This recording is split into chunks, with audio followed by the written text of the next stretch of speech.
à un danger constant. Leur mission, ouvrir des voies stratégiques et déminer des lignes de front. Ok, allez, approchez là, commencez à checker le passage. Mais ces menaces ne datent pas d'hier. Koweït, Liban, Afghanistan, Indochine, ils interviennent depuis 70 ans aux 4 coins du globe. Les démineurs français ont développé de réelles compétences sur l'ensemble des théâtres d'opération dans le monde.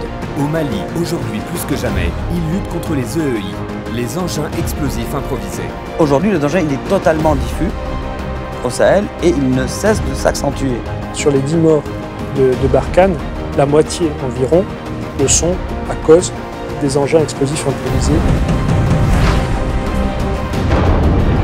L'EEI, par définition, est instable et imprévisible.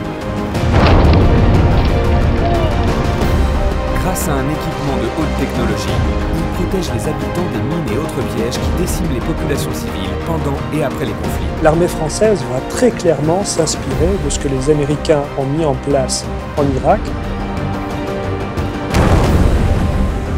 À plus de 2000 km de la France, ils interviennent pour nous protéger. Et pourtant, on ne connaît pas leur visage. Plongés dans l'histoire et le quotidien des démineurs du génie.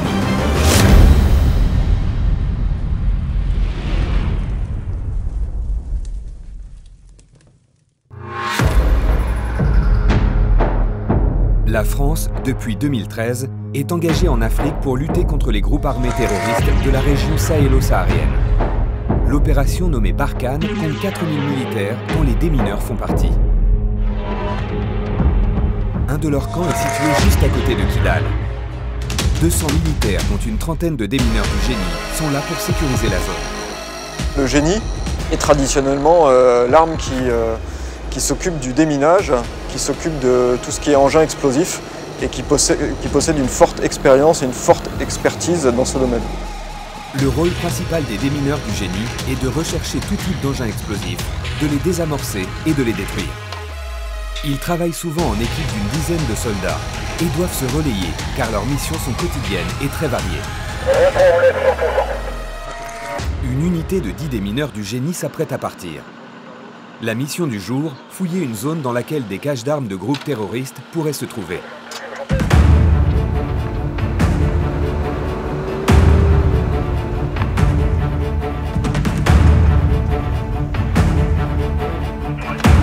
Suivi 100%.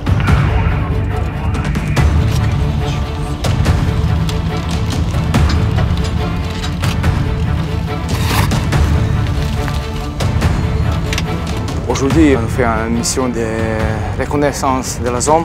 On va checker la zone, fouiller la zone. On va chercher les caches d'armes, soit une place d'ancien tir, soit les munitions, soit même les petites cartouches. Ok, c'est parti. Je resterai votre VBL pendant la... Les démineurs se mettent en ligne. Les caches d'armes recherchées peuvent être n'importe où. La mission du jour est extrêmement dangereuse, car ils vont devoir avancer à découvert sur un lieu très exposé. La zone à ratisser a peut-être été occupée par des terroristes. Nous avons aussi la pression psychologique que nous sommes sur un théâtre opérationnel. La menace, il existe toujours. Ok, en avant.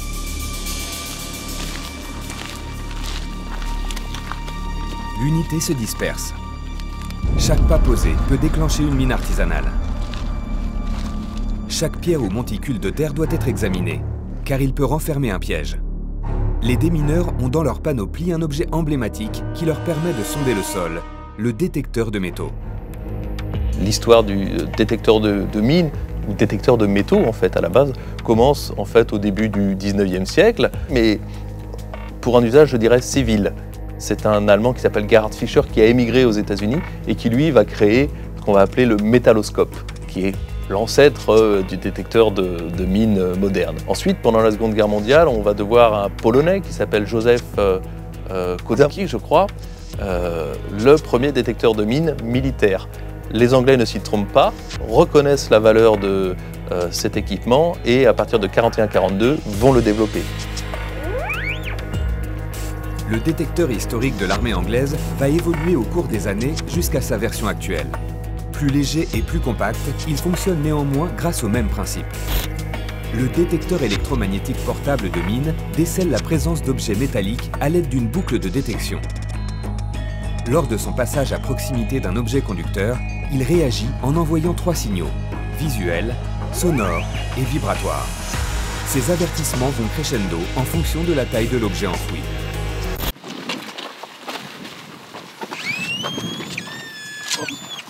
C'est bon, recule. Ok, vous reculez là. Le détecteur de métaux vient de réagir. Sur ce type de zone, tout objet, même le plus banal, peut constituer un danger mortel. Les démineurs nous demandent de reculer. C'est peut-être à cause de ce saut en fer que le détecteur a sonné. Et c'est le caporal qui va se charger de lever le doute. Vas-y, check la zone. Pour être sûr que la menace n'était pas due à un autre objet, le démineur repasse son détecteur une deuxième fois.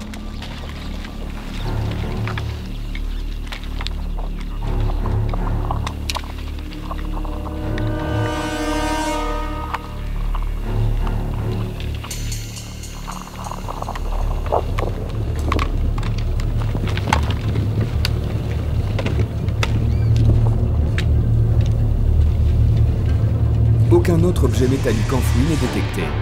L'unité peut continuer sa fouille. Au milieu des rochers, une grande quantité de balles de Kalachnikov non percutées est retrouvée. Ces munitions sont la preuve de la présence d'un groupe armé sur la zone. La tension monte d'un cran.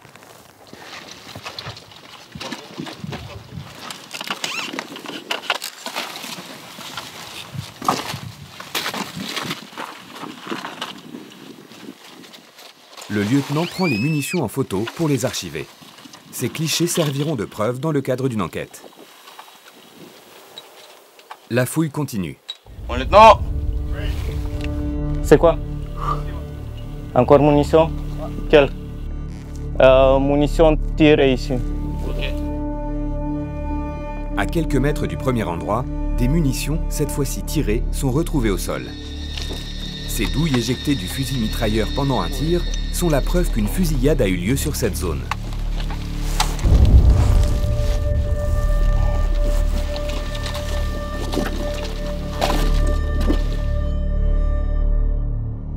Aucune autre munition ou engin explosif ne sera retrouvée. C'est bon, en avant. L'unité a fini la fouille de zone, ils repartent au camp. Lutter contre le terrorisme en sécurisant des zones dangereuses est depuis plus de 60 ans le travail du génie français. Un long apprentissage qui a commencé pendant la guerre d'Indochine. 19 décembre 1946. Les Français lancent les hostilités en bombardant le port d'Haiphong. La guerre est déclarée à l'Indochine. Les forces du Viet Minh, faiblement armées, mènent cette guerre avec les moyens du bord. Pour empêcher l'avancement du corps expéditionnaire français, elles vont commencer à fabriquer des engins explosifs artisanaux. Le Viet Minh dispose de stocks d'armes et de munitions que leur ont laissé gentiment les Japonais, et aussi de stocks d'armes et de munitions qu'ils ont pris aux Français à partir du 9 mars 1945. Les Français ont gardé des stratégies militaires des Première et Seconde Guerres mondiales inadaptées au terrain. L'artillerie tire depuis l'arrière pour éloigner l'ennemi. Mais en moyenne, un obus sur 10 n'explose pas.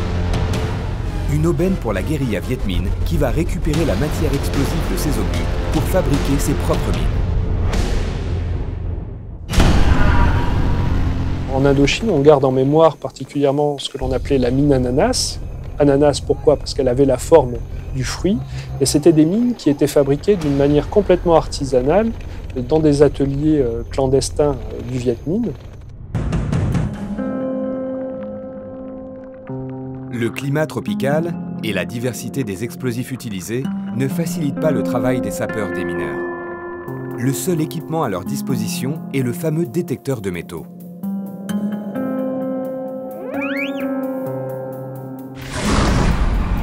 Après la victoire des communistes en Chine, le Viet Minh est soutenu par la Chine et la Russie, qui vont lui fournir des moyens militaires, passant de guérilla à armée constituée. Le parti se retrouve plus puissant que jamais.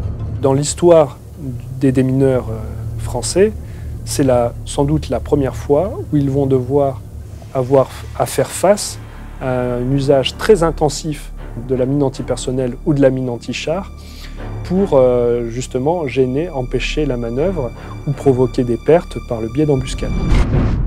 Les rizières sont piégées, les pistes sont piégées.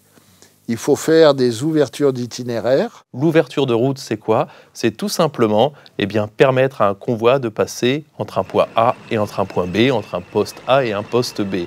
Or, ces missions d'ouverture de route sont redoutées par les combattants français parce qu'on sait que, d'un point de vue statistique, on va de toute manière avoir 1, 2 morts et plusieurs blessés. C'est à la suite de l'échec de la bataille de Dien Bien Phu que l'armée française prend conscience de l'importance des démineurs sur les zones de guerre. Il y a un apprentissage durant la guerre d'Indochine qui est certain. C'est-à-dire que les démineurs français consignent tous les types d'engins, qu'ils soient conventionnels ou non conventionnels, qu'ils rencontrent en Indochine. Donc ce petit manuel, qui est transmis aux démineurs ou aux chefs de section interarmés pour leur formation, permet une montée en compétences. L'expérience née des combats d'Indochine a fait que la France est devenue incontestablement l'une des références mondiales en termes de déminage.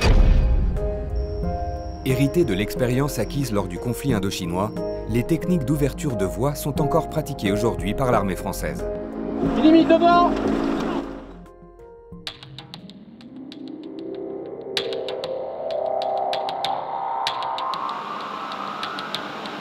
Retour au Mali, près de Kidal, où une nouvelle journée commence pour les démineurs du génie.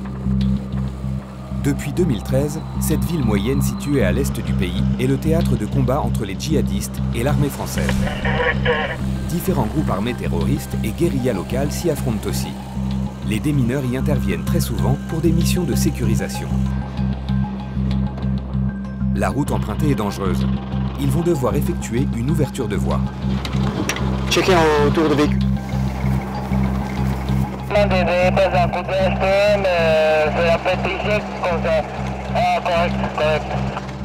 Là, typiquement, sur cette reconnaissance, le point de passage obligé, on ne pouvait pas le contourner. Donc, c'était canalisant pour nous. On était obligé de passer par cet endroit, donc on ne peut pas manœuvrer. Et à ce moment-là, on fait une vérification de non-pollution. Un point de passage obligé, c'est une route tracée qu'on ne peut pas éviter. Ok, allez, approchez là, commencez ici, commencez à checker le passage. Ce genre de chemin facile d'accès est souvent piégé par les djihadistes. Chaque démineur avance en ligne, en scrutant le sol avec son détecteur. La moindre erreur peut être fatale. Une mauvaise interprétation, une avancée trop rapide, un manque de concentration, et c'est un engin explosif qui peut se déclencher, provoquant la mort ou d'importantes blessures. Condition brouillard allumé.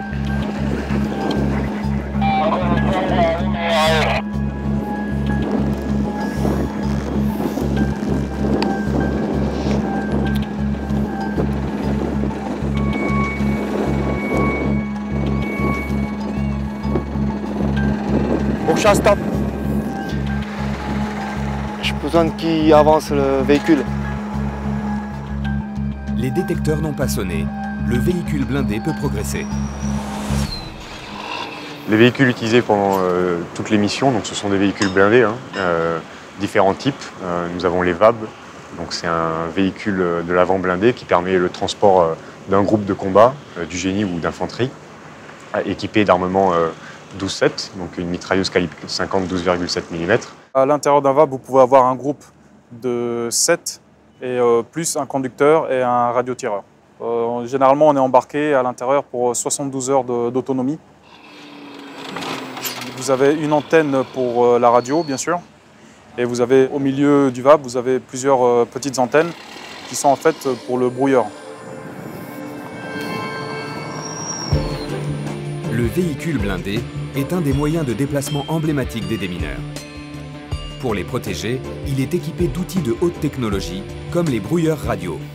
Les engins explosifs improvisés sont souvent déclenchés à distance grâce à un téléphone portable. Le brouilleur est là pour bloquer toutes les ondes aux alentours et permettre l'évolution en toute sécurité des démineurs au sol. Ça veut dire que ça offre une bulle de sécurité au groupe génie qui travaille et au véhicule qui utilise le point de passage obligé pour bloquer toutes les ondes d'un RCIED et d'un téléphone émetteur sur un téléphone récepteur en cas d'activation d'un RCIED. Maintenant que tout doute sur cette zone est écarté, les sapeurs reprennent la route en direction de Kidal. L'intervention en terrain semi-désertique et urbain est une des spécificités du génie. Les zones piégées sont leur quotidien. Depuis plus de 30 ans, ils ont appris à y faire face. Ce long apprentissage a commencé au moment de la guerre du Liban. Un conflit qui a duré plus de 20 ans. Entre 1975 et 1990, le Liban fait face à une guerre complexe qui l'oppose sur son propre territoire à des pays voisins comme la Palestine, Israël ou la Syrie. Rapidement, le sol du pays est truffé de pièges en tout genre, dont les mines font partie. Ça peut être des combinaisons d'explosifs provenant de munitions terrain, d'explosifs purs. Ça peut être aussi des mélanges fabriqués artisanalement. Les factions et milices qui s'affrontent sur le territoire libanais ont des méthodes de fabrication de mines et d'explosifs extrêmement différentes. D'où cet enchevêtrement sur les théâtres d'opération d'engins explosifs improvisés, mais aussi de mines classiques et aussi de bombes non explosées, qui constituaient pour les démineurs un terrain de jeu, si je puis utiliser cette expression, inépuisable. Car en 1978, le Conseil de sécurité des Nations Unies crée la Force intérimaire des Nations Unies au Liban, la FINUL, dont la France fait partie. Parmi ces forces, des démineurs interviennent pour dépolluer le sol du pays. Au Liban, le déminage va effectivement devenir un déminage humanitaire, dans le sens où il va s'agir très rapidement pour les démineurs français présents au sein de la FINUL de rendre la terre aux villageois pour qu'ils puissent reprendre une vie normale. Lorsque les démineurs français arrivent à Beyrouth, c'est le chaos. Les rues sont en ruine et la ville est criblée de pièges explosifs. Il y avait des rues, des immeubles qui avaient été bombardés. Il y avait toute une zone, un no man's land au milieu, qui était pourrie de pièges. Et en plus, la végétation avait repoussé dans les rues, des poubelles, enfin tout ce qu'on veut. Et tout ça, c'était mêlé. Quand on regarde les photos de l'époque, c'est un peu science-fiction, quoi. Hein. C'est un film de science-fiction. Vous marchiez, vous montiez un escalier. Une marche était un peu branlante. Vous y avez de grandes chances qu'il y ait ou une grenade ou une munition dessous. Rapidement, les sapeurs se rendent compte que les équipements et les techniques de déminage existants ne sont pas adaptés à la situation. C'est l'époque où on a eu nos premiers gilets pare-balles, gilets balistiques, mais qui n'étaient pas du tout adaptés à des missions où on a besoin de se protéger contre le blast, contre la fragmentation, contre le feu. On n'avait pas du tout ces équipements-là. On n'avait même pas de visière de protection. On avait des lunettes en plastique. On avait des lunettes de chantier en plastique, quoi. Au Liban, bien qu'elle ne possède pas d'opposants, la France n'est pas pour autant en territoire conquis. Mais très rapidement, cette force intérimaire va elle aussi être prise pour cible par les différents belligérants.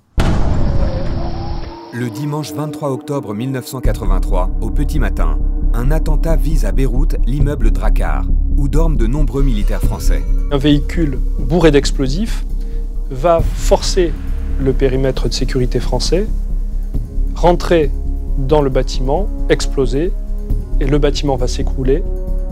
L'attentat est d'une violence inouïe. 58 parachutistes français périssent.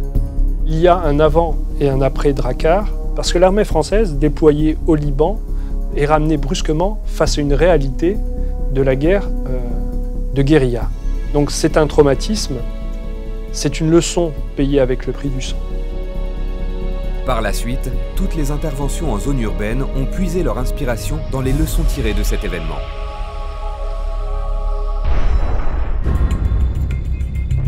Le 2 août 1990, l'Irak de Saddam Hussein envahit le Koweït. La guerre du Golfe éclate.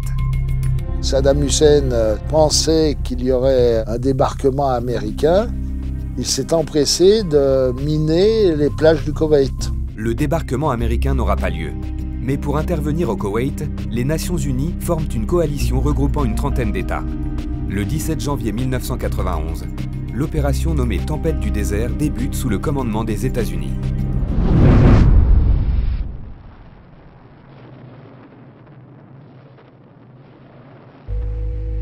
l'armée française va prendre place dans la coalition internationale pour chasser l'Irak du Koweït. La coalition doit se rendre dans la capitale, Koweït City. Mais pour cela, elle doit traverser le pays et éviter les mines posées par les forces irakiennes. Au Koweït, ce sont des grandes étendues, planes, qui sont parfaitement adaptées à un minage de zones intensif pour empêcher le déploiement de l'adversaire. Dans ces zones à découvert, l'avancée des convois militaires est très risquée. Mais les militaires américains vont appuyer le bataillon français, car ils sont mieux équipés pour ce type de terrain. Ils possèdent un matériel révolutionnaire de déminage rapide des zones désertiques, le Mi-Click. Alors le Mi-Click, c'est quoi? C'est un petit camion qui lance un boudin d'explosifs qui va couvrir une zone.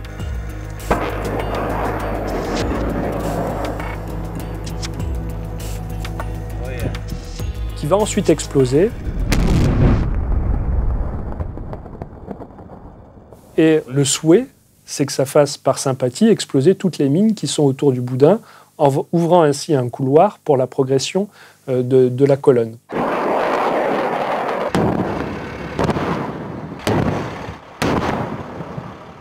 Très efficace, le Mi-Click est idéal dans les paysages désertiques du Koweït.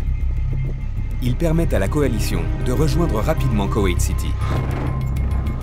Après 6 semaines de combat en janvier et février 1991, une opération terrestre d'une durée symbolique de 100 heures viendra à bout des forces irakiennes. En mars-avril 1991, le Koweït va demander l'assistance de la France pour pouvoir procéder au déminage de ces plages. Mais pas simplement des plages, puisque les bâtiments officiels avaient été aussi piégés par les troupes irakiennes lors de leur retrait. Les abords des ambassades aussi avaient été minés. Américains, Britanniques, Canadiens et Tchèques doivent dépolluer Koweït City. Mais c'est aux Français que l'on confie la zone la plus vaste et la plus difficile. 27 km de plage. Ces opérations de déminage au Koweït étaient extrêmement compliquées du fait du caractère extrêmement dense des champs de mines, composés de mines antipersonnelles indétectables et aussi de mines bondissantes. Malheureusement, la tâche est loin d'être évidente pour les démineurs. On retrouve jusqu'à 3000 mines sur des bandes de 300 mètres de sable. Et dans cette zone urbanisée, impossible cette fois d'utiliser le Mi-Click. Du coup, les démineurs vont utiliser des méthodes simples mais archaïques datant de la Deuxième Guerre mondiale lors du déminage des plages du débarquement. Le gars, il est à genoux et puis de 20 cm en 20 cm, il pique le sol. Pendant une demi-heure, je crois, il sondait, il était remplacé par un autre parce que le travail est tellement stressant à ce niveau-là que le sapeur, il ne tient pas 5 heures sur un chantier. Et derrière viennent les spécialistes du déminage qui soit neutralisent, soit font sauter la mine. De plus, les conditions de travail sont loin d'être idéales. Un travail de fourmi, mais obligatoire. Les détecteurs de métaux n'étaient pas utilisables sur ces plages à cause du grand nombre de débris métalliques en tout genre qui s'y trouvaient. Ou si la mine est indétectable, comme c'était le plus souvent le cas, il ne servait pas à grand-chose. À la fin du mois de mai, soit 3 mois après l'arrivée des démineurs, leur tâche est accomplie. Plus de 120 tonnes d'explosifs et de munitions ont été récupérées et détruites. Les années 2000 marquent un tournant pour les démineurs du monde entier. Avec l'apparition du terrorisme, ils doivent faire face à une nouvelle forme de menace, les engins explosifs improvisés, que l'on appelle EEI. Pour contrecarrer ces nouveaux dangers, les démineurs ont dû mieux s'équiper et s'organiser différemment. Des nouveaux outils de haute technologie vont alors apparaître à cette époque. Les démineurs qui les manipulent vont devenir des démineurs spécialisés, appelés les éléments opérationnels de déminage. Retour au Mali, près de Gao.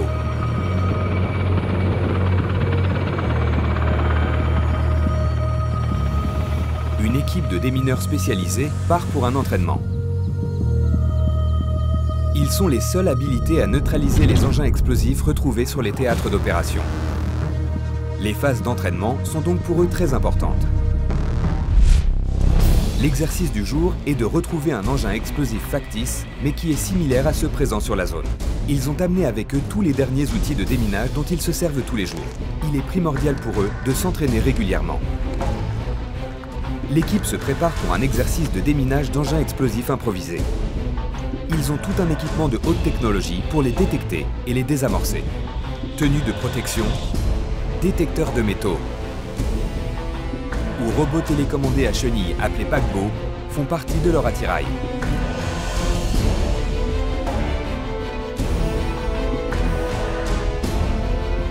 Selon le terrain ou le type d'opération, l'armée dispose de tout un panel de robots différents. Aujourd'hui, l'entraînement consiste à confirmer une menace et à la neutraliser. Pour plus de réalisme, les démineurs ne connaissent pas la nature exacte du danger, mais ils soupçonnent la présence d'un engin explosif à plateau de pression. Il se déclenche en appuyant sur le dessus. Pour inspecter le terrain de plus près, l'équipe choisit le minirogène. Très compact, ce robot du génie atteint des endroits difficilement accessibles et peut être équipé d'une caméra 360 degrés et d'un canon à eau. Ce petit robot ne pèse que 6 kg et pourra donc s'approcher facilement de l'engin explosif sans exercer de pression sur le plateau. Grâce à la caméra embarquée, le major Edouard va pouvoir observer la menace à distance en toute sécurité. Légèrement en gauche.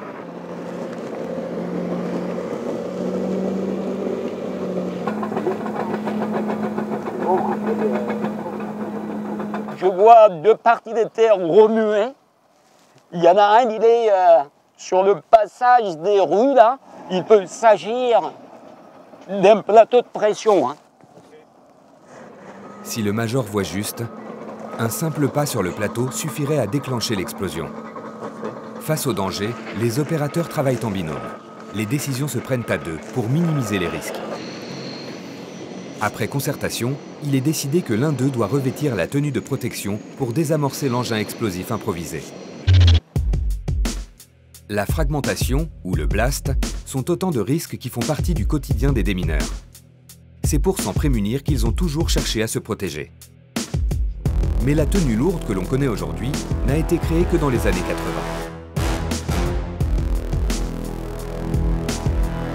Une tenue emblématique va révolutionner les méthodes d'approche des démineurs.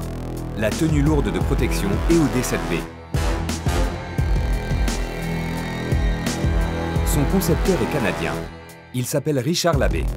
Diplômé en génie mécanique en 1979, il fonde une société qui conçoit et fabrique des tenues de protection. Ce qui va populariser cette tenue, c'est qu'il assure lui-même la démo. La visière est amovible. Et vous avez le protège-menton, comme vous pouvez voir. C'est extrêmement important que l'équipement soit confortable. Richard Labbé ira même jusqu'à se mettre dans la peau d'un démineur en testant sa tenue à 19 reprises, en se positionnant à 3 mètres d'un kilo d'explosif. Bien sûr, cette tenue n'est qu'une première version et ne cessera d'être améliorée. À ce jour, les tenues utilisées sont composées de plaques par éclat en acier et d'un revêtement en fibre de Kevlar. La télécommande est le centre de contrôle de la combinaison. D'ici, le démineur peut notamment commander la ventilation de la tenue. Une option primordiale, tant la chaleur à l'intérieur est étouffante et peut bouleverser le bon déroulement de l'opération. C'est parti.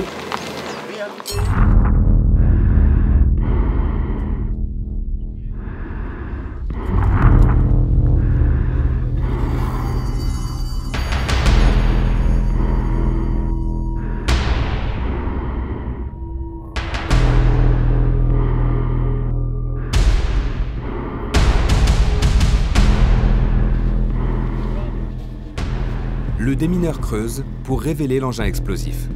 Mais dans cette combinaison, chaque geste prend des proportions différentes. Son poids de 30 kg, la chaleur, le manque de mobilité et la sensation d'enfermement rendent l'opération encore plus délicate. On a une vision qui est un peu comme en plongée, hein. On voit ce qui est à travers le masque et le reste, on ne sait pas ce qui se passe. On a un bruit qui est différent, on a une sensation qui est différente, il ne faut pas être claustrophobe pour être dans une tenue. Et en plus, on a la menace qui est là.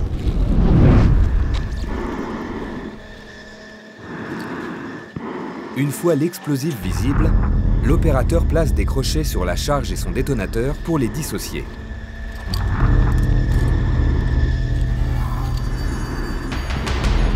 La prochaine étape consiste à tirer sur les crochets. Cette opération permet de déterrer l'engin explosif pour mettre à jour le système de mise à feu.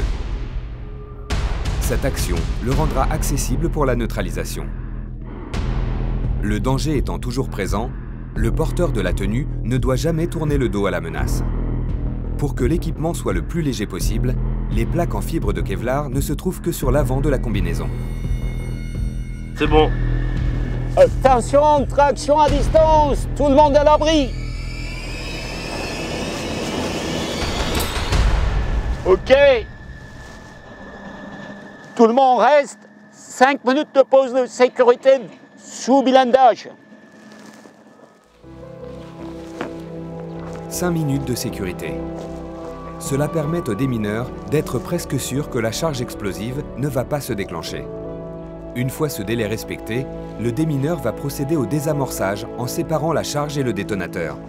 La charge explosive devient ainsi beaucoup moins dangereuse. Son binôme peut alors récupérer les éléments qui seront envoyés au laboratoire pour analyse. Chaque neutralisation d'un engin explosif artisanal est une victoire pour les démineurs.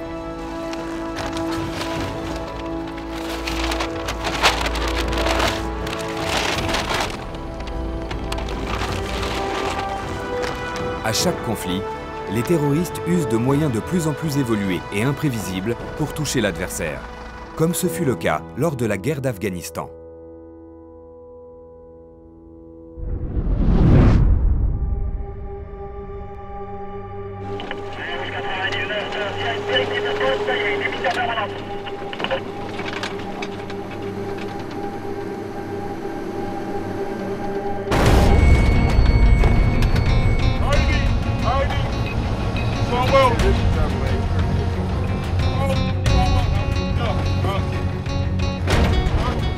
La guerre d'Afghanistan, qui s'inscrit dans la guerre contre le terrorisme, fait suite aux attentats du 11 septembre 2001. En réponse à ces attaques contre l'Occident, l'ensemble des forces armées de la coalition vont intervenir en Afghanistan. Leur but est d'attraper Oussama Ben Laden et de détruire l'organisation terroriste Al-Qaïda. Pour les militaires français, il faut faire face à ce moment-là à des combats qui sont des combats d'embuscade. Il y a eu une arrivée massive de EI beaucoup plus élaborée que ceux qu'on avait trouvés au Liban ou dans d'autres pays.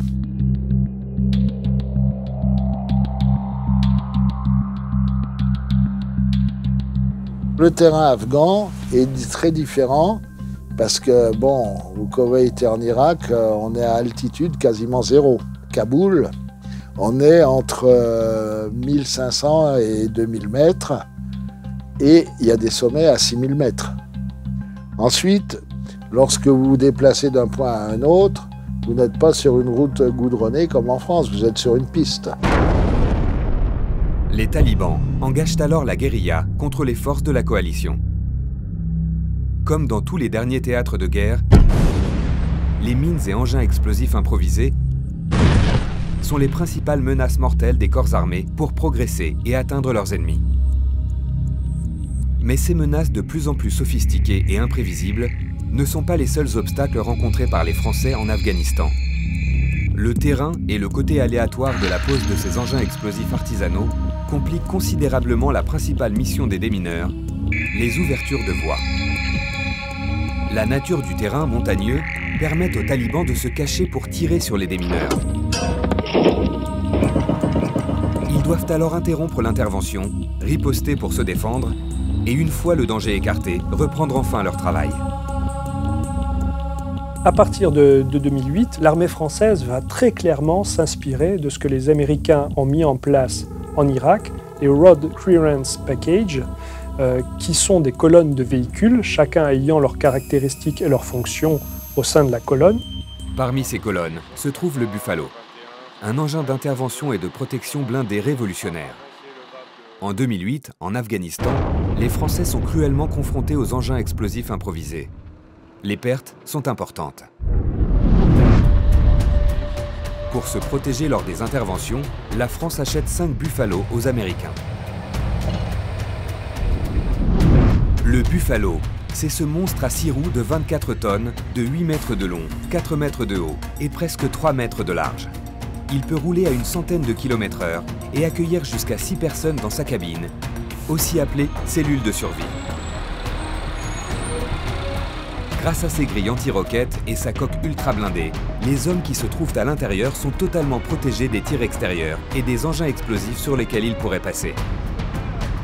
Enfin, il possède un bras articulé de plus de 7 mètres qui lui permet de déterrer les EEI qui se trouvent sur son passage.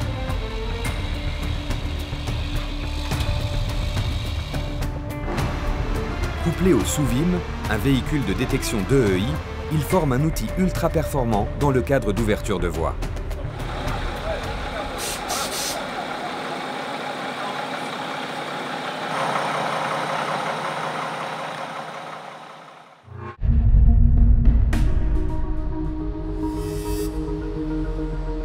Les méthodes modernes de déminage évoluent en parallèle des nouvelles menaces terroristes.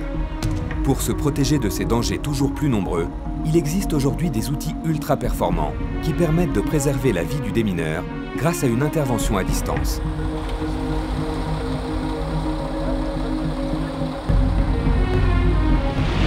Développé par la France en mai 2011 pour la guerre d'Afghanistan, le drone du génie est un outil complémentaire au Buffalo. Grâce à sa caméra, il est particulièrement utile lors des ouvertures de voies effectuées par les sapeurs. Les images sont en temps réel, c'est-à-dire que nous, on a la possibilité d'exploiter vraiment les images pour pouvoir renseigner nos forces. Le Drogène pèse 18 kg, possède une autonomie de 30 minutes de vol et travaille jusqu'à 150 mètres de hauteur. Dirigé par une équipe au sol, ce drone peut alors voler à 3 km en amont du véhicule pour observer une zone, un passage et informer le génie d'un éventuel danger. Le Drogène est capable de reconnaître un IED sur un itinéraire ou sur une place grâce à sa caméra thermique qui permet de reconnaître des terminaisons au sol, des mouvements de sol. Si la terre a été bougée, on est capable de faire la différence au niveau du sol. Il permet à mes groupes de combat du génie et à mes sections du génie d'avoir un appui vidéo au-dessus de leur tête et permettre une fois de plus d'envoyer un robot à la place d'un sapeur, et ce qui permet de préserver la vie de nos soldats une fois de plus. Depuis plusieurs années, les drones évoluent et leurs caractéristiques les rendent de plus en plus performants. On peut aujourd'hui les considérer comme l'un des outils majeurs des démineurs du futur. Je suis persuadé que d'ici quelques années, les drones, par exemple, vont dépasser le travail des robots à chenilles.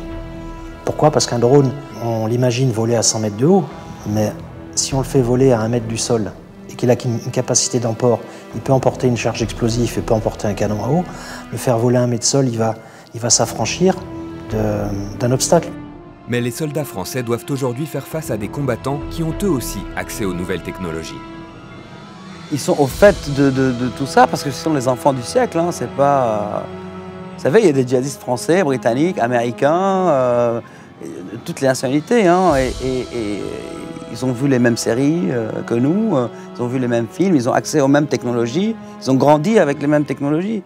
Et aujourd'hui, en 2 clics, on peut acheter tout ce qu'on veut. Mais les drones sont également utilisés par les terroristes sur leur territoire pour surveiller, préparer leurs assauts ou attaquer leurs ennemis. Pour empêcher que ces appareils volants n'échappent à la vigilance des armées, des canons anti-drones ont été créés. Ils récupèrent la fréquence de l'appareil volant, la brouille et en reprend le contrôle.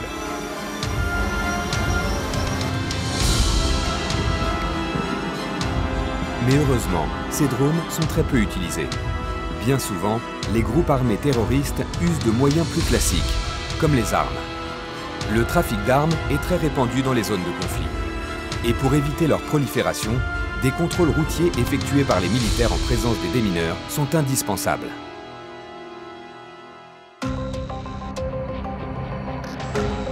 Les soldats du génie doivent établir un checkpoint pour contrôler la circulation des armes ou des engins explosifs. Les équipes se positionnent aux abords de Kidal, à l'intersection de 2 axes qui mènent à la ville, afin de contrôler le plus de véhicules possible.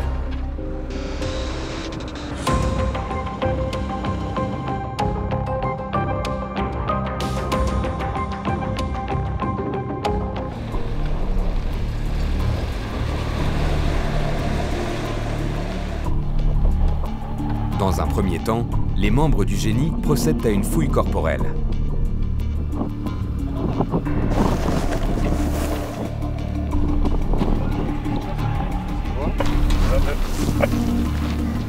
Ils sortent ensuite toute arme qui pourrait se trouver dans le pick-up. On vient de contrôler un pick-up avec 4 personnels.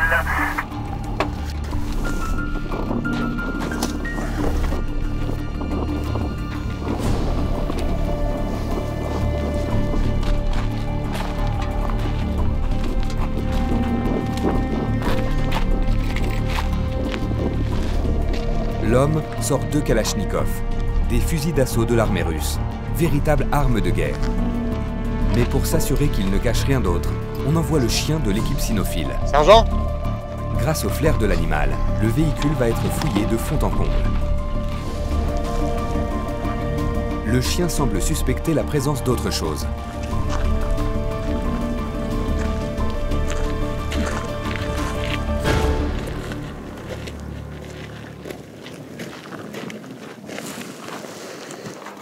Il y a un marquage derrière le siège.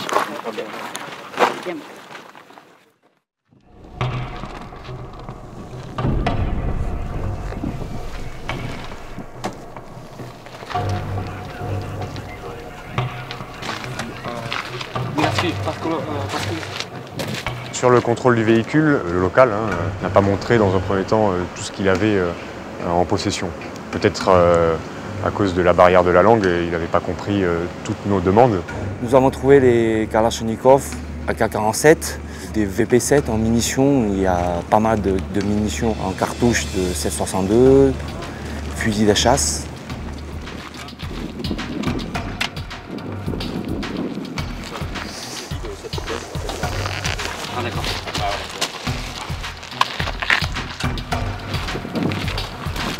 Les soldats approfondissent la fouille du pick-up.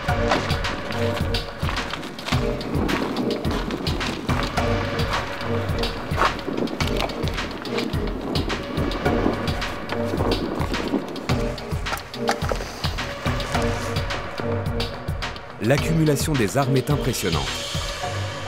Ça peut paraître étonnant, mais pour sécuriser la zone, certains groupes sont autorisés à posséder des armes de guerre. Elles sont étalées au sol afin que le lieutenant Baptiste puisse les inventorier. Un pistolet mitrailleur, on est bon. Un PKM, on est bon. Un lance-roquette, on est bon.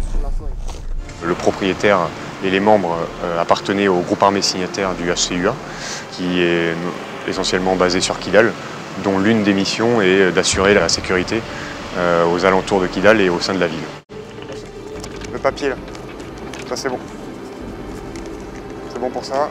Du coup l'armement c'est bon, vous pouvez tout remettre dans le véhicule et repartir sur Kidal. C'est bon pour vous? Merci à vous. Les permis sont en règle. Les passagers du véhicule ont le droit de circuler avec ces armes. Ils peuvent repartir vers Kidal. Matériel qui traîne, on est bon.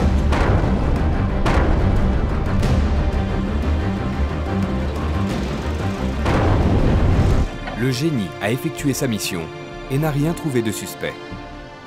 Mais ce n'est pas toujours le cas. Les soldats qui trouvent des armes transportées illégalement ou des engins explosifs artisanaux les collectent pour les détruire.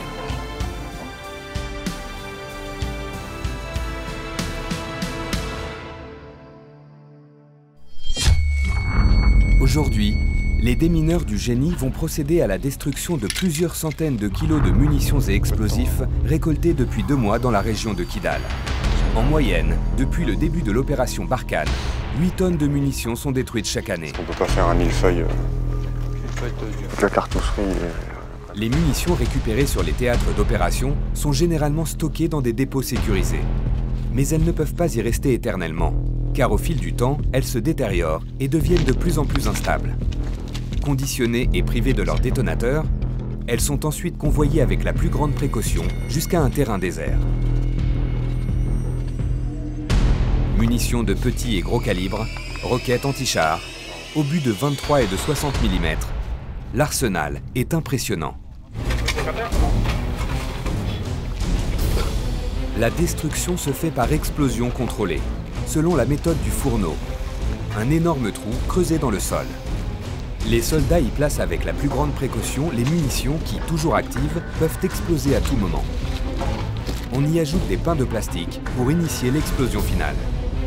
Après, ce sera par couche successive. Une fois les munitions dans le fourneau, celui-ci est recouvert pour étouffer l'explosion. On utilise en moyenne 1 tonne de terre pour 1 kg d'explosifs. Grâce à cette méthode, les effets de souffle, d'éclat, seront dirigés vers le ciel et les projections retomberont à la verticale.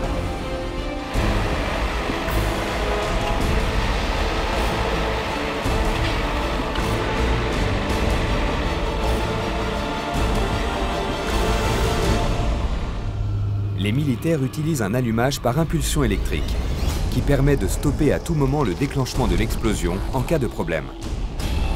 2 fils sont tirés pour le double amorçage.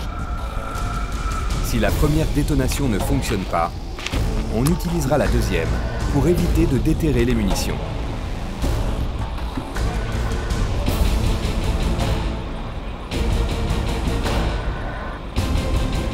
Les derniers démineurs présents aux abords du fourneau rejoignent le véhicule d'avant blindé à 300 mètres de distance, d'où sera déclenchée l'explosion.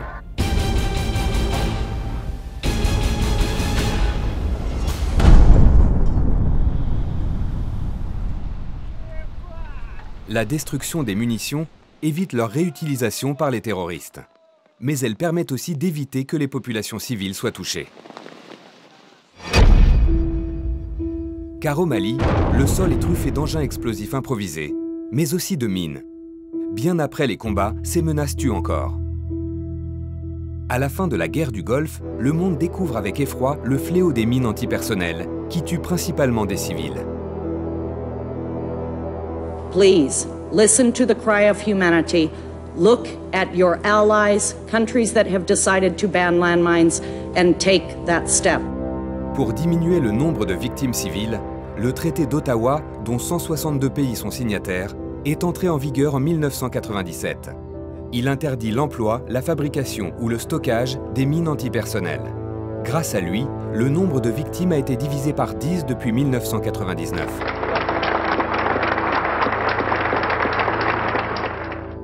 Des organisations, telles qu'Handicap International, se battent contre leur utilisation. Actuellement, encore 20 personnes par jour sont blessées ou tuées à cause des mines. Mais depuis 2014, avec la guerre en Syrie, les chiffres repartent à la hausse.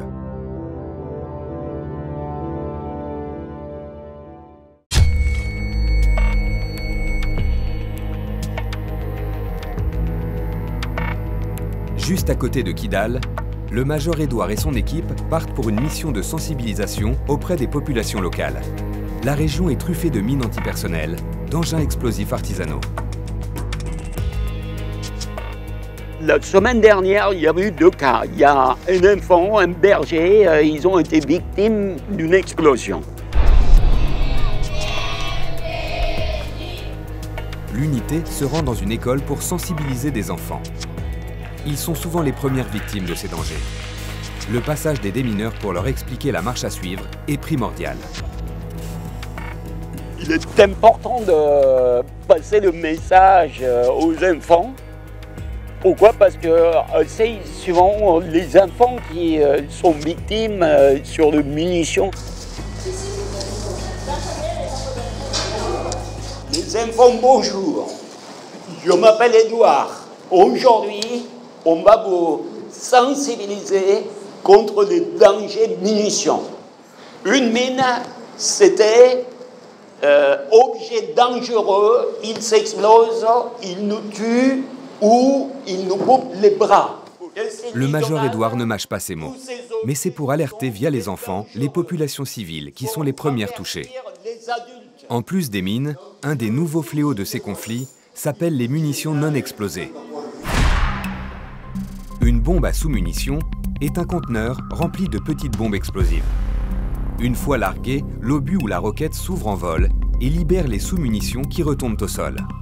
Mais jusqu'à 40% de ces munitions n'explosent pas et restent actives. Elles sont alors aussi dangereuses que des mines antipersonnelles. Les sous-munitions, pourtant interdites depuis 2010, engendre 97% de victimes civiles, dont 36% d'enfants.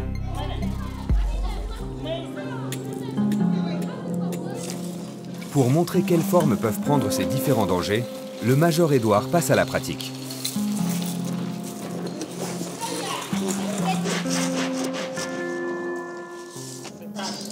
Qu'est-ce que c'est ça? Voilà. Ça. Ça. Ça. Première chose. Deuxième chose. Encore. La séance est finie. Je vous remercie. Vous êtes très brillants parce que vous avez tout compris. Bravo. Je vous applaudis. Tant qu'il restera des mines ou des munitions actives dans le sol, les populations continueront à être blessées ou tuées. À ce jour, le travail qui reste à accomplir est gigantesque. Selon le Comité international de la Croix-Rouge, en imaginant la fin de tous les conflits mondiaux, il faudrait plus de 1000 ans pour déminer l'ensemble de la planète. Intervenant pour ouvrir des voies, sécuriser des zones dangereuses, désamorcer des engins explosifs improvisés ou former des populations civiles, les démineurs du génie œuvrent depuis toujours pour la paix. Leur mission, qui évolue en même temps que les nouvelles menaces, est loin d'être finie. Anonymes, ils continuent pourtant d'intervenir tous les jours sans relâche pour nous protéger.